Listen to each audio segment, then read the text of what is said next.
Green house effect. तो यहाँ पे जो है आपको ग्रीन हाउस इफ़ेक्ट के विषय में बताया गया है कि ग्रीन हाउस इफ़ेक्ट जो है वह क्या है, किस तरह से होता है तथा उससे जो है हम किस तरह से नियंत्रित कर सकते हैं, उसके विषय में यहाँ पे हमें जानकारी दी गई है। आप जानते हैं कि ठंडी जलवायु वाले देश में सूर्यताप कम अनुभव होता है, इसीलिए पौधे, शाक सब्जी तथा वृक्षों का विकास रुकता है। इसीलिए पर्याप्त मात्रा में गर्मी मिलती रहे, इसके लिए कृत्रिम व्यवस्था भी की जाती है। तो यहाँ पे हमें बताया है कि जैसे आप सभी जानते हैं कि ठंडी जलवायु वाला जो देश है वहाँ पे सूर्य का जो ताप है वह हमें कम अनुभव होता है। जहाँ पे ठंडी की अधिक मात्रा होती है वहाँ पे सूर्य का तापमान तथा सूर्य की गर्मी जो है वह कम मात्रा में होती है। इसीलिए जो है वहाँ पे पौधे, शाक सब्जी तथा वृक्ष जो है जिनको अधिक मात्रा में गर्मी चाहिए होती है उनका विकास रुकता है। उन पेड़ पौधों तथा शाक सब्जी वृक्षों वगैरह जो है उनका विकास नहीं होता। इसीलिए जो है पर्याप्त मात्रा में गर्मी मिलती रहे उन पौधों को, शाक सब्जी के जो पौधे हैं उन्हें तथा वृक्षों को जो है पर्याप्त मात्रा में जितनी उन्हें आवश्यकता हो उतनी गर्मी मिलती रहे, इसके लिए कृत्रिम व्यवस्था भी की जाती है कि जिससे कि पेड़ पौधे, शाक सब्जी वगैरह का जो है विकास हो सके। उसके लिए शीशे या कपड़े की छत रखी जाती है जिससे वह गर्मी बनी रहती है, जिसे ग्रीन हाउस इफेक्ट कहते हैं। तो यहाँ पे हमें बताया है कि जहाँ पे मतलब सूर्य का तापमान कम होता है वहाँ पे पेड़ पौधों का विकास वगैरह रुकता है। इसके लिए जो है उन्हें पर्याप्त मात्रा में गर्मी मिलती रहे, उसके लिए कृत्रिम व्यवस्था की जाती है। और इस कृत्रिम व्यवस्था में जो है यहाँ पे शीशे या कपड़े की छत रखी जाती है कि जिससे वहाँ पे जो है गर्मी की मात्रा बनी रहे और उसे हम ग्रीन हाउस इफ़ेक्ट कहते हैं। तो इस तरह से यहाँ पे हमें ग्रीन हाउस इफ़ेक्ट के विषय में इतना बताया गया है। अब हम उसके विषय में आगे जानकारी प्राप्त करेंगे। ग्लोबल वार्मिंग और ग्रीन हाउस प्रभाव। पृथ्वी सूर्य से तीसरा ग्रह, एकमात्र ग्रह जिसमें जीवन रूपों की विशाल विविधता है।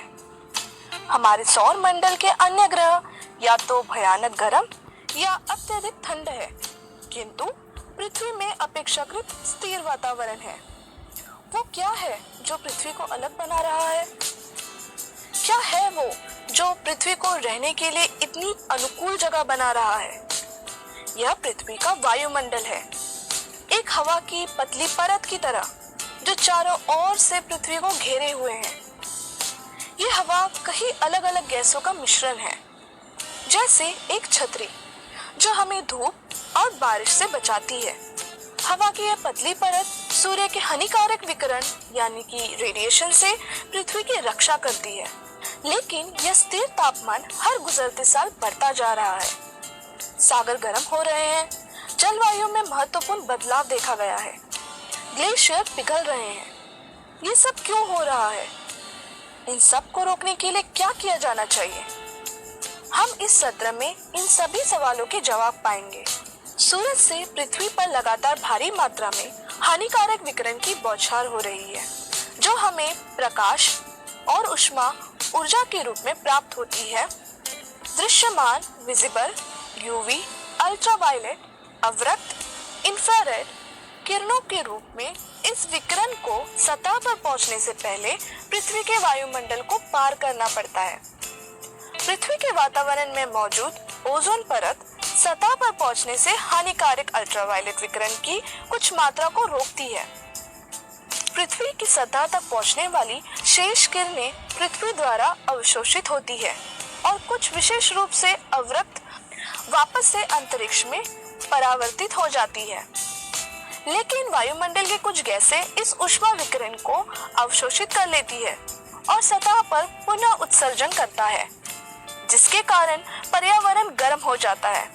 पृथ्वी को गर्म करने वाले आने वाली और बाहर जाने वाली विकिरणों के इस आदान प्रदान को ग्रीन हाउस प्रभाव के रूप में जाना जाता है और इसमें शामिल गैसों को ग्रीन हाउस गैस कहा जाता है, जिसमें मुख्य रूप से शामिल है कार्बन डाइऑक्साइड, मीथेन, जल वाष्प यानी कि वाटर वेपर, क्लोरोफ्लोरोकार्बन्स इत्यादि। लेकिन दोस्तों, कभी आपने ये सोचा है कि इसे ग्रीन हाउस प्रभाव क्यों कहा जाता है? क्या इसका ग्रीन हाउस से कुछ संबंध है? अगर आपने हाँ कहा है तो आप सही सोच रहे हैं। ग्रीन हाउस एक कांच की इमारत है जिसमें ऐसे पौधे रखे जाते हैं जिन्हें ठंड के मौसम से सुरक्षा की आवश्यकता हो। कांच का कवर ऊष्मा की सभी ऊर्जा को कैद कर अंदर के वातावरण को उग्र यानी कि गर्म रखने में मदद करता है। अब हमारे ग्रह पृथ्वी पर विचार करते हैं। वातावरण कांच के रूप में कार्य करता है और गर्मी को कैद कर लेता है। हमारे ग्रह को गर्म रखने के लिए ग्रीन हाउस प्रभाव आवश्यक है। इस प्रभाव के अभाव में पृथ्वी की सतह का तापमान -20 डिग्री सेल्सियस से -40 डिग्री सेल्सियस तक हो जाता है। किंतु कोई भी चीज अत्यधिक प्रमाण में अच्छी नहीं होती, बराबर। अगर ग्रीन हाउस में पौधों को अत्यधिक गर्मी मिले तो वह जल जाएंगे।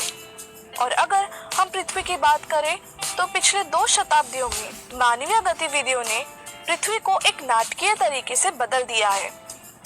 ग्रीन हाउस गैसों की मात्रा बढ़ गई है और अभी भी बढ़ रही है, क्योंकि वह अत्यधिक मात्रा में ऊष्मा कैद कर रहा है। और ग्रीन हाउस प्रभाव की इस अधिकता के कारण ग्लोबल वार्मिंग होता है, जो पृथ्वी के औसत तापमान को बढ़ाता है। ग्लोबल वार्मिंग के परिणाम बहुत बड़े हैं। इसका प्रभाव एक देश तक सीमित नहीं है, लेकिन यह पूरे पृथ्वी को प्रभावित करेगा। इस तथ्य को जानते हुए कि ग्लोबल वार्मिंग मौजूद है और मानव निर्मित कार्बन डाइऑक्साइड उत्सर्जन के कारण यह हुआ है, अंतर्राष्ट्रीय ट्रीटी द क्योटो प्रोटोकॉल पर हस्ताक्षर करने के लिए दुनिया के कई राष्ट्र एक साथ आए हैं। इस प्रोटोकॉल का प्रमुख उद्देश्य अपने 1990 के स्तर से लगभग 5% तक ग्रीन हाउस गैसों को कम करने की प्रतिबद्धता करता है। लेकिन हमारे द्वारा क्या किया जा सकता है? हम ग्लोबल वार्मिंग को कम करने के लिए कैसे योगदान दे सकते हैं?